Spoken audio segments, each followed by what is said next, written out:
community that I grew up in, I wouldn't say it was racist. I'd say it was more classic, classism. As an example, the African American kids couldn't swim in a swimming pool, but the white kids had a swimming pool. If you went to the movie theater, you had to sit in a section of the movie theater they called the crow's nest. Even though you paid the same money, go into the theater, go upstairs to the balcony and sit in a fenced, not a cordoned off area in the back of the movie theater. If you went to a restaurant, you had to either take your food, buy it, and leave in a sack, or you sat in the back of the restaurant, not where the other folks sat, but in the back, And the thing that, if people were to ask me what was the driving force that made me become a social activist, I would say San Francisco, California. Because my parents took their children out to San Francisco. All of my relatives lived in San Francisco, meaning my uncles and aunts. They all went out there in their 20s. And so we went out there, and Daddy drove his little Chevrolet with his family in it to San Francisco. The interesting thing about the trip, and as we're talking about this, I can see things that really impacted me. He couldn't rent a motel room. So he's driving from Winfield, Kansas to San Francisco.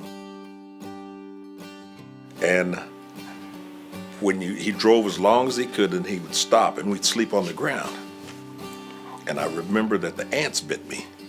So when people talk about camping, I am not one of those supporters of camping because of the red ants, in New Mexico, they bite you. But we finally got to San Francisco, and my cousins, we're all about the same age, was taking us out. There was a place called the Cliff House right on the edge of the west side of San Francisco, and had 5 indoor pools. And so you could go swimming there. So my cousin Geraldine said, let's go swimming. Well, I had to play like I swam with white kids and black kids and brown kids before, and I never had. So we go into the Cliff House, and I climb up a diving board that was about 10 meters high. And I get up there, and I didn't know how tall 10 meters was until I got up there. And I had to dive off of there because the little girl before me died off and dove off the diving board. And my cousin was teasing me, saying, was I gonna let this little girl do something I was too scared to do? So naturally I followed the lady, and I parted my hair like Dagwood when I came out of the water. But then when you go to a restaurant, you could sit anywhere that you wanted to. You go to a movie theater, sit anywhere, wherever you paid, I took those concepts back to my hometown and refused to participate in that discriminatory practice. We went to California all the time. And every time I'd learn something, I'd bring it back to Kansas. Interesting enough, the swimming pools incident is this little girl I mentioned was working there, and she was maybe 14 years old. And she says, make sure you take a shower. And I took a shower, and the kids were on the side of the pool, hanging on the fence, because they thought sure that they were going to hang me or kill me in that white swimming pool. And I dove in one end of the swimming pool and came up underneath the diving board at the other end. And the kids got their quarters out and ran around, paid their quarters, and we integrated that swimming pool.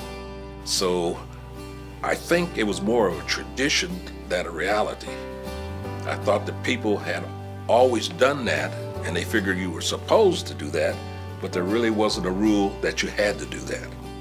And I think a lot of discriminatory practices are really predicated on those types of experiences. Upon the death of my mother, when I was in school, I built her a cedar chest.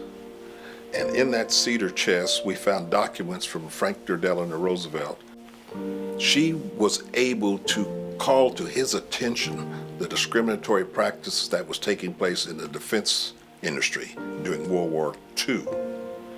And she said that the defense contractors and businesses and companies would not allow African Americans, or at that time Negroes, to work in the defense industry. And the government was being short-sighted by not taking advantage of these people who wanted to work. So he dispatched a guy by the name of Robert Weaver, who was later on under Lyndon Baines Johnson, Secretary of Labor, I believe.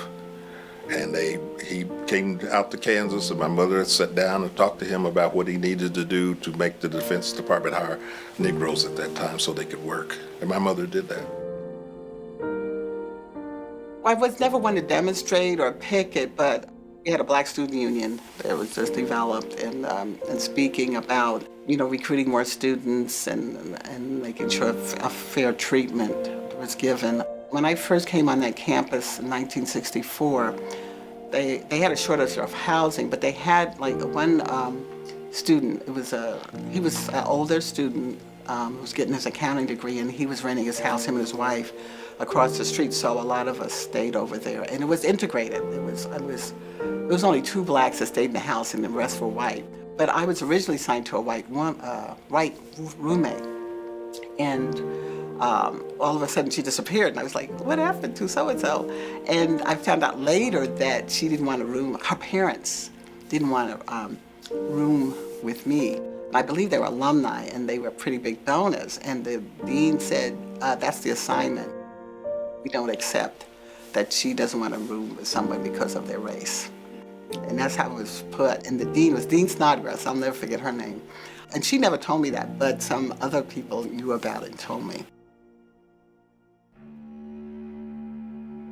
Coaches treated us well because Bill Meek, they brought him in my freshman year. And freshmen weren't eligible to compete at that time. But he would try to make it understood that I was part of that family. He was from Alabama. He coached at Maryland. And so he had never coached a black player until I came here. And we had a good relationship. And they didn't allow students to compete in the big schools in Alabama, Florida. So those were our experiences. And we experienced that with a coach who had no experience in working with black students. And I was his #1 guy. He made me feel at home. And that was a big help because I could depend upon him. In fact, had it not been for him, I wouldn't have played in the East-West Shrine game. But they were not going to recruit blacks or allow them to play. He convinced them by telephone that I would be their best football player, that I had the skills and a demeanor to work with anybody and everybody. I didn't know this all happened until I came back after the tournament, after the Shriner Bowl. I didn't realize that they'd had some bad words said to each other about whether I'm going to get invited or not. But he wouldn't tell me. I was drafted to the NFL when I went to Green Bay. They didn't believe in paying the price that these youngsters are getting today, but at least it was. They recognized me from the standpoint of being drafted number 4, and they was ahead of all but one quarterback. So that experience gave me really a thumbs up type of attitude. And I was the only black player in Green Bay when they took me up there. I didn't know whether I wanted to go up there or not. The weather was an issue.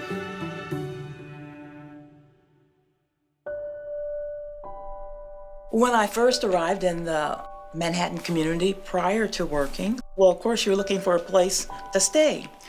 And so I had looked in the paper and had looked at what apartments were available in Manhattan. And so I called this one apartment community, and she said, yes, we have a 2-bedroom apartment available. Please come. And then I drove up, my mother drove up with me. And so we checked into this apartment community and met with the manager. And she saw me and she said, oh, I'm mistaken. I really don't have an apartment available. And so my mom just kind of touched me on the side, and my mom says, "Oh, that's so discouraging." I said, "My daughter's getting ready to move here. I want to make sure she's in some place that's safe." My mom says, "And we have the money to pay for the down payment and everything." And so she said, "I tell you what, well, why don't you give me 30 minutes to kind of check our records again and then call me back and I'll let you know if the apartment is available." And so when we walked away, my mom said, "Don't worry, you're going to get this apartment." And so we come back in about an hour and she says, "Oh yeah, I do have an apartment available for you." So I share that to say that when in the 1980s, the Manhattan community wasn't really ready for African American women, especially in this particular apartment community. I think I was the only African American who would be living in that apartment, and so that was new. And so part of this pioneer experience is always being sometimes the first, and sometimes when you're the first, you can either be angry or frustrated or see it as an opportunity. And so when I moved to that apartment community and then stayed there, and ended up helping her redesign the flower beds and, how to improve the apartments and all that. I think one of my greatest support systems is Provost James Kaufman, who was my mentor and who encouraged me to get with the Tilford Initiative. I remember Provost Kaufman even looking at my salary at one point and saying, "Your salary is not at the level of others in your position, and therefore this is what your salary needs to be." Provost Kaufman was probably one of my biggest advocates. I think he understood me, I understood him. We worked very, very well together. And I think people that knew me knew the quality of my work. But the challenges I experienced were, students, very few though, students in the classroom were not used to an African American instructor. And then as you were promoted and you began to supervise people, really, they're, every once in a while not comfortable with an African American supervisor.